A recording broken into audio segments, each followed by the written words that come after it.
जय हिंद। नमस्कार साथियों, आप सभी लोगों का मोस्ट वेलकम है आज के इस नए क्लास में। साथियों, आज के इस क्लास में हम सभी लोग जो है पढ़ने वाले हैं साथियों झारखंड जेएसएससी एनएम एग्जाम 2026 के लिए ऐसे सिलेक्टेड क्वेश्चन को साथियों जो कि आपके एग्जाम में साथियों 100% ये सभी क्वेश्चन पूछे जाएंगे। और जिन भी साथियों का पेपर जो है साथियों आपके 18 मार्च और 19 मार्च को साथियों पेपर है, आप सभी लोग इस क्लास को जरूर देख के जाइएगा, क्योंकि साथियों यहां से प्रश्न आपके एग्जाम में साथियों हर एक शिफ्ट में क्वेश्चन आएंगे। तो आप अच्छे से इन सभी क्वेश्चन को साथियों याद कर लीजिएगा, जिससे कि आप जो है अपने एग्जाम में सभी क्वेश्चन को साथियों आसानी तरीके से जो है बना पाएंगे। तो चलिए साथियों क्लास को स्टार्ट करते हैं। उनसे पहले यदि आप इस चैनल पे पहली बार जुड़े हैं तो साथियों आप जो है इस चैनल को सब्सक्राइब कर लीजिए, और सब्सक्राइब करके साथियों आप ऑल नोटिफिकेशन को ऑल पे दबा के जुड़ जाइए, जिससे कि जब भी कोई नई क्लास हो सबसे पहले क्लास का नोटिफिकेशन जो है आपके पास साथियों पहुंच सके। तो आप इस चैनल को सब्सक्राइब कर लीजिए, साथ ही साथ आप जो है इस क्लास को भी साथियों लाइक जरूर कर लीजिएगा। तो चलिए साथियों क्लास को स्टार्ट करते हैं और देखिएगा साथियों क्वेश्चन क्या है। साथियों क्वेश्चन दिया गया है कि प्रसव की कुल कितनी जो है साथियों अवस्थाएं होती है। चलिए बताएंगे साथियों। साथियों ये ऐसे चुनिंदे प्रश्न हैं जो कि साथियों आपके एग्जाम में 100% जो है साथियों ये सभी प्रश्न पूछे जाएंगे। तो आप अच्छे से इन सभी प्रश्नों को याद कर लीजिएगा और चलिए बताइएगा कि प्रसव की कुल कितनी जो है साथियों अवस्थाएं होती है। तो याद रखिएगा साथियों इनकी अवस्थाएं जो है 4 होते हैं। ऑप्शन यहाँ पे सी इस क्वेश्चन का सही जवाब है, 4 अवस्थाएं होते हैं। अगला क्वेश्चन देखेंगे कि एक स्वस्थ वयस्क का सामान्य सिस्टोलिक रक्तचाप कितना होता है। चलिए बताइए साथियों कि एक स्वस्थ वयस्क का सामान्य सिस्टोलिक रक्तचाप कितना होता है। तो साथियों यहाँ पे इस क्वेश्चन का आप सही जवाब 120 mmHg करेंगे। ऑप्शन यहाँ पे बी इस क्वेश्चन का सही जवाब होगा। अगला क्वेश्चन है कि नवजात शिशु के शरीर में पीलिया की जांच के लिए जो है कौन सा परीक्षण जो है किया जाता है। चलिए बताइएगा कि नवजात शिशु के शरीर में पीलिया की जांच के लिए कौन सा परीक्षण किया जाता है। तो आप याद रखिएगा यहाँ पे इस क्वेश्चन का सही जवाब जो है ऑप्शन यहाँ पे ए करेंगे, सीरम बिली रूबिन हो जाएंगे। ऑप्शन ए सही जवाब है। अगला क्वेश्चन है कि पार्थेनोजेसिस शब्द का उपयोग नर्सिंग में किसके लिए किया जाता है। तो पार्थेनोजेसिस शब्द का उपयोग नर्सिंग में किसके लिए किया जाता है। तो याद रखेंगे साथियों ये बिना निषेचन के विकास के लिए की जाती है। ऑप्शन यहाँ पे बी सही जवाब है, बिना निषेचन के विकास के लिए। अगला क्वेश्चन है मानव शरीर की सबसे बड़ी ग्रंथि जो है कौन सी है। चलिए बताएंगे साथियों कि मानव शरीर की सबसे बड़ी ग्रंथि कौन सी है। तो याद रखिएगा साथियों यहाँ पे यकृत है। ऑप्शन सी कीजिएगा, सही जवाब यकृत होगा। अगला क्वेश्चन है एंटीटेनल देखभाल का मुख्य यहाँ पे उद्देश्य क्या है। तो एंटीटेनल देखभाल का मुख्य उद्देश्य क्या होगा।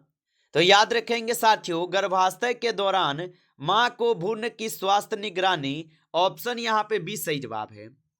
अगला क्वेश्चन है विटामिन सी की कमी से मसूरों में खून आने वाली यहाँ पे कौन सी बीमारी होती है। तो विटामिन सी की कमी से मसूरों में खून आने वाली कौन सी बीमारी होती है। तो साथियों आप याद रखेंगे यह स्कर्वी बीमारी होती है। ऑप्शन सी सही जवाब होगा। अगला क्वेश्चन है इंसुलिन का इंजेक्शन शरीर के किस ऊतक में लगाया जाता है। चलिए बताएंगे साथियों कि इंसुलिन का इंजेक्शन शरीर के किस ऊतक में लगाया जाता है। तो साथियों यहाँ पे इस क्वेश्चन का आप सही जवाब क्या लगाएंगे। तो जो भी साथियों यहाँ पे ऑप्शन बी के साथ जा रहे हैं उनका बिल्कुल सही जवाब है यहाँ पे ऑप्शन बी। अगला क्वेश्चन है कि प्लेसेंटा प्रसव के बाद आमतौर पर कितनी देर में साथियों बाहर आ जाता है। तो प्लेसेंटा प्रसव के बाद आमतौर पर कितनी देर में बाहर आ जाता है। तो याद रखेंगे साथियों 5 से 30 मिनट, 5 से 5.5 मिनट आप बोल सकते हैं। ऑप्शन ए यहाँ पे सही जवाब है 5.5 या 5.5 मिनट। अगला क्वेश्चन है साथियों कि ORS के एक पैकेट को कितने पानी में घोलना चाहिए।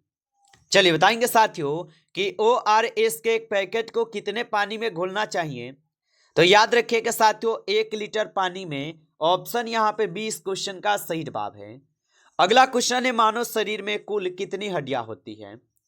चलिए बताएंगे साथियों कि मानव शरीर में कुल कितनी हड्डियां होती है। तो साथियों मानव शरीर में जो है साथियों कुल 206 हड्डी होते हैं। ऑप्शन बी कीजिएगा सही जवाब, 206 हड्डी होते हैं। अगला क्वेश्चन है कि क्षय रोग के लिए कौन सा यहाँ पे टीका लगाया जाता है। चलिए बताएंगे साथियों कि क्षय रोग के लिए कौन सा टीका लगाया जाता है। तो याद रखेंगे साथियों यहाँ पे लगाए जाते हैं BCG का टीका। ऑप्शन सी सही जवाब है, BCG का टीका लगाया जाता है। अगला क्वेश्चन है कि गर्भाशय का आकार कैसा होता है। चलिए बताएंगे साथियों कि गर्भाशय का आकार कैसा होता है। तो याद रखेंगे साथियों गर्भाशय का जो आकार होता है साथियों ये नासापाती के आकार के जैसा होता है। ऑप्शन ए करेंगे सही जवाब। अगला क्वेश्चन है कि एनीमिया किस तत्व की कमी से होता है। चलिए बताएंगे साथियों, और साथियों आप लाइक नहीं किए इस क्लास को तो आप इस क्लास को लाइक कर लीजिए। नए जुड़े हैं चैनल पे तो आप इस चैनल को भी सब्सक्राइब करके ऑल नोटिफिकेशन को ऑल पे दबा के जुड़ जाइए, जिससे कि जब भी कोई नई क्लास हो सबसे पहले क्लास का नोटिफिकेशन जो है आपके पास साथियों पहुंच सके। तो आप इस चैनल को सब्सक्राइब जरूर कर लीजिएगा और बताइएगा साथियों कि एनीमिया जो ये किस तत्व की कमी से होता है। तो याद रखेंगे साथियों ये होते हैं आयरन की कमी के कारण। ऑप्शन सी सही जवाब है। अगला क्वेश्चन है कि भ्रूण के हृदय की धड़कन को किस उपकरण से सुना जाता है। तो साथियों भ्रूण के हृदय की धड़कन को किस उपकरण से सुना जाता है। तो साथियों इसको सुने जाते हैं फीटोस्कोप से या डॉपलर से। ऑप्शन यहाँ पे आप बी करेंगे सही जवाब, याद रखिएगा। अगला क्वेश्चन है कि कोलोस्ट्रम में कौन सा तत्व जो है प्रचुर मात्रा में होता है। तो साथियों कोलोस्ट्रम में कौन सा तत्व प्रचुर मात्रा में होता है। तो साथियों यहाँ पे हो जाएंगे एंटीबॉडी और विटामिन ए। ऑप्शन यहाँ पे सी करेंगे सही जवाब, एंटीबॉडी और विटामिन ए होगा। अगला क्वेश्चन है कि जल का शुद्धिकरण करने के लिए ब्लीचिंग पाउडर का उपयोग किस लिए किया जाता है। तो जल का शुद्धिकरण करने के लिए ब्लीचिंग पाउडर का उपयोग किस लिए किया जाता है। तो याद रखेंगे साथियों कीटाणुओं को मारने के लिए भी किया जाता है। ऑप्शन बी करेंगे सही जवाब, कीटाणु को मारने के लिए। अगला क्वेश्चन है कि सामान्यतः मासिक धर्म कितने दिनों का होता है। चलिए बताएंगे साथियों कि सामान्यतः जो मासिक धर्म होता है ये कितने दिनों का होता है। तो याद रखेंगे साथियों यह होते हैं कितने दिन का। तो आप बताएंगे 28 दिन का। ऑप्शन यहाँ पे 20 सही जवाब है, 28 दिन का होगा। अगला क्वेश्चन है कि हाइपोथर्मिया का अर्थ क्या है। चलिए बताएंगे साथियों कि हाइपोथर्मिया का अर्थ क्या होगा। तो साथियों हाइपोथर्मिया का जो अर्थ होगा साथियों ये शरीर का तापमान बहुत कम हो जाना। ऑप्शन यहाँ पे 20 क्वेश्चन का सही जवाब है, शरीर के तापमान बहुत कम हो जाना। अगला क्वेश्चन है साथियों यहाँ पे, और क्वेश्चन क्या दिया गया साथियों यहाँ पे कि एड्स किस वायरस के कारण जो साथियों होता है। चलिए बताएंगे साथियों कि एड्स जो है ये किस वायरस के कारण होता है। तो एड्स जो है साथियों ये HIV के कारण होते हैं। ऑप्शन यहाँ पे 20 सही जवाब है। अगला क्वेश्चन है कि ओरल थ्रस नवजात शिशुओं में किसके कारण होता है। तो साथियों ओरल थ्रस नवजात शिशुओं में किसके कारण होता है। तो याद रख लेंगे साथियों ये होते हैं आपके फंगस के कारण। ऑप्शन यहाँ पे सी सही जवाब है, फंगस के कारण होगा। अगला क्वेश्चन है कि फोटोथेरेपी का उपयोग किस स्थिति के उपचार के लिए किया जाता है। तो साथियों फोटोथेरेपी का उपयोग किस स्थिति के उपचार के लिए किया जाता है। तो याद रखेंगे साथियों ये किए जाते हैं नवजात पीलिया के लिए। ऑप्शन यहाँ पे 20 सही जवाब है, नवजात पीलिया के लिए। अगला क्वेश्चन है शिशु को पूरक आहार किस आयु में शुरू करना चाहिए। चलिए बताएंगे साथियों कि शिशु को पूरक आहार किस आयु में शुरू करना चाहिए। तो याद रखेंगे साथियों ये करना चाहिए कितने वर्ष के आयु में। तो आप बताएंगे 6 महीने। ऑप्शन यहाँ पे 20 क्वेश्चन का सही जवाब है। अगला क्वेश्चन है विटामिन डी की कमी से बच्चों में होने वाला रोग कौन सा है। चलिए बताएंगे साथियों कि विटामिन डी की कमी से बच्चों में होने वाला रोग कौन सा है? तो याद रखिए कि साथियों यहाँ पे हो जाएंगे रिकेट्स रोग। ऑप्शन यहाँ पे बी सही जवाब है, रिकेट्स रोग है। अगला क्वेश्चन है साथियों कि जन्म के समय नवजात शिशु के सामान्य लंबाई साथियों कितनी होती है? चलिए बताएंगे साथियों कि जन्म के समय नवजात शिशु की सामान्य लंबाई साथियों कितनी होती है। तो याद रखेंगे साथियों इनकी लंबाई 45 से 50 सेमी बोल सकते हैं। ऑप्शन यहाँ पे 20 सही जवाब है। अगला क्वेश्चन है शिशु के सिर पर मौजूद कोमल स्थान को क्या कहा जाता है? तो साथियों शिशु के सिर पर मौजूद कोमल स्थान को क्या कहा जाता है? तो साथियों उसको कहते हैं फोंटनेल। ऑप्शन यहाँ पे जो है 20 क्वेश्चन का सही जवाब है साथियों, फोंटनेल कहते हैं। चलिए अगला क्वेश्चन है बीसीजी का टीका शरीर के किस अंग पर साथियों लगाया जाता है? चलिए बताइएगा साथियों कि बीसीजी का जो टीका है शरीर के किस अंग पर लगाया जाता है? तो साथियों बीसीजी का जो टीका है ये शरीर के साथियों बायां और ऊपरी हाथ पे लगाए जाते हैं। ऑप्शन यहाँ पे 20 सही जवाब है। अगला क्वेश्चन है कि दस्त के दौरान निर्जलीकरण को रोकने के लिए साथियों यहाँ पे क्या दिया जाता है? तो साथियों दस्त के दौरान निर्जलीकरण को रोकने के लिए क्या दिया जाता है?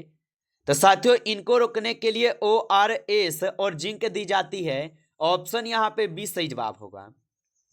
अगला क्वेश्चन है राष्ट्रीय ग्रामीण स्वास्थ्य मिशन की शुरुआत साथियों कब हुई थी?